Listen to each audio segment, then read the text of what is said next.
আসসালামু আলাইকুম রহমতুল্লাহি ওবারাকাতু। এই নস্কা 7 দিনের ভিতরে মেয়ে ছেলে পাগল হয়ে আপনার জন্য ছুটি আসিবে। যেই হোক, আপনার কোনো মেয়ে মানুষকে ভালোবেসে পাগল করতে চান, যে কোনো মানুষকে, ছেলে হোক, পুরুষ হোক, মহিলা হোক, অবশ্যই ধরেন আপনি একটি মেয়েকে ভালোবাসছেন, সেই মেয়ে ভালোবাসার পরে আপনাকে ধোঁকা দেবার চাচ্ছে, আপনাকে ধোঁকা দিতে চায়।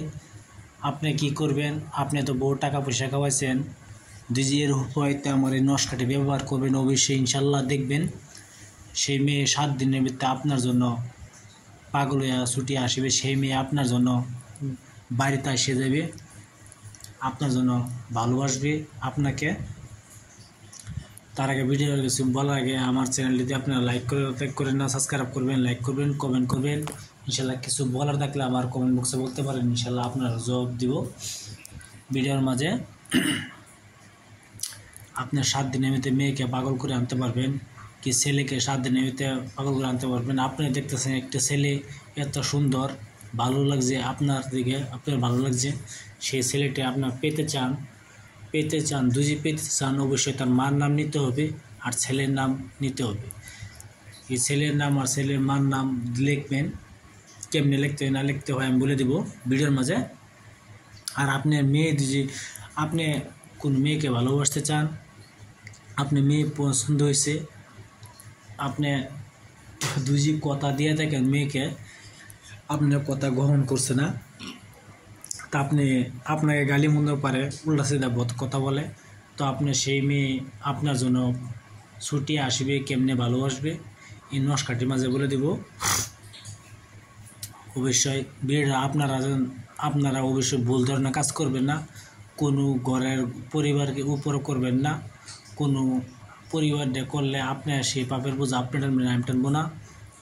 হয় ভিডিও দেওয়ার উচিত আমি দিছি, যদি আপনারা ভুল কাজ করেন তো সেই পাপের বোঝা আপনি টানবেন। যদি আপনি সত্যিকারে ভালোবাসে থাকেন তো এই নস্কাটি ব্যবহার করেন। অবশ্যই আপনার ভুল ধারণা কোনো সময় কাজ করবেন না, ভুল ধারণা কাজ করলে সেই পাপের বোঝা আপনি টানবেন, আমি টানবো না। এই ভিডিওটি, এই নস্কাটি আপনি যদি মুসলমান হয়ে থাকেন নফল নামাজ 2 রাকাত নামাজ পড়ে নেবেন।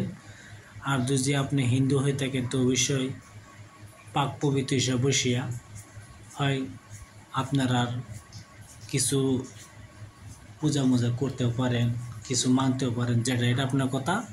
অবশ্যই আপনার যদি মুসলমান হয়ে থাকেন তো এই নফল নামাজ 2 রাকাত পড়িয়া এই নস্কাটি যাই নামাজে বসিয়া লিখবেন, যে কেউ না দেখে, জানি যে কোনো সময়ে ধরুন গিয়া দেখতে পারেন। অবশ্যই বৃহস্পতিবারের রাত হতে হবে, বৃহস্পতিবার দিন কি বৃহস্পতিবারের রাত হতে হবে এই নস্কাটি লেখার নিয়ম। আপনি যদি মেঘ-তর্পণ কালি লেখে সবচেয়ে ভালো হয়। আর আপনি মেঘ-তর্পণ কালি পাচ্ছেন না, লাল কলমের দ্বারা সাদা কাগজে লিখবেন। আর যদি আপনি মেঘ-তর্পণ কালি পাচ্ছেন, আপনি তাহলে বসপাতে উপরে নস্কাটি লিখবেন। যদি আপনি ভালোবাসে থাকেন তো অবশ্যই আপনার নামটা উপরে দিবেন। আর আপনি ছেলে হয়ে দিয়ে থাকেন তো আপনার উপরে দিবেন নাম, আর যদি মেয়ে হয়ে থাকেন তো আপনার মেয়ের নামটা নিচে দিবেন অবশ্যই। আর ডাইন সাইডে দিবেন মেয়ের মার নাম, অবশ্যই ডাইন সাইডে দিবেন আপনার মার নাম, আর বাই সাইডে দিবেন সেই মেয়ের মার নাম। আর যদি আপনি মেয়ে হয়ে ছেলেকে ভালোবাসতে চান তো অবশ্যই মেয়ে হয়ে ছেলেকে ভালোবাসতে চান তো আপনার নামটা উপরে দিবেন আর ছেলের নামটা নিচে দিবেন। আর বাই সাইডে দিবেন ছেলের মার নাম, আর ডাইন সাইড দেবেন আপনার মার নাম। মানে এই নস্কাটি লেখার পরে কী কাজ করবেন, এই নস্কাটি আপনি কোনো মিষ্টি জাতীয় গাছের মধ্যে বাঁধিয়ে দিবেন উপরে, যেন কেউ না দেখে। বাতাসে যেরকম লড়ে, বাতাসে নড়ব, সেই মানুষটা আপনার জন্য অতটুকু পাগল হয়ে আসবো।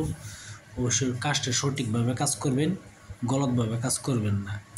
আপনি সাদা সুতা দ্বারা শক্ত করিয়া বাঁধবেন, যেন বাতাসে ঝুলে, বাতাসে লড়া খায়, যে সেই মানুষটা আপনার দিয়ে অতটুকু টান হবে। আপনারা বিশ্বাস করে কাজ করবেন। অবশ্যই আমি কোনো ভুল ধারণা পাঠাই না, ভুল ধারণা দিই না মানুষকে, অত ভুল ধারণা দিই না। কি যেন অন্য দেখতেছেন চ্যানেলে কত কিছু স্যারে লিখে পাঠায়, এটা করে ঠুটকা তো আমার কাছে বহুত আছে। আপনারা ঠুটকা দিয়ে কাজ করবেন, অবশ্যই কাজ হয় আমি একটা টোটকা দিতে পারি, টোটকা দিয়ে কাজ করবেন, হয় বাইসেস কাজ হইতেও পারে। টোটকা তো টোটকা, আপনার অবশ্যই আমল থাকতে হবে। টোটকা দিয়ে কাজ করলে আমল থাকতে হবে। আর এই নস্কাটি দেখতেছেন বহুত পুরানো কিতাবের একটি নস্কা, বহুত পুরানো কিতাব, বহুত দিনের পুরানো কিতাব। এই কিতাব বহুত দিনের পুরানো কিতাব দেখতেছেন। অবশ্যই আপনারা ভাই কাজ করবেন। আমার চ্যানেলটাকে সাবস্ক্রাইব করবেন, লাইক করবেন, কমেন্ট করবেন। আপনারা ভালো থাকেন। কিছু যদি দরকার থাকে তো আমার হোয়াটসঅ্যাপে বলতে পারেন। আসসালামু আলাইকুম, খুদা হাফেজ, নমস্কার, সুখে থাকেন।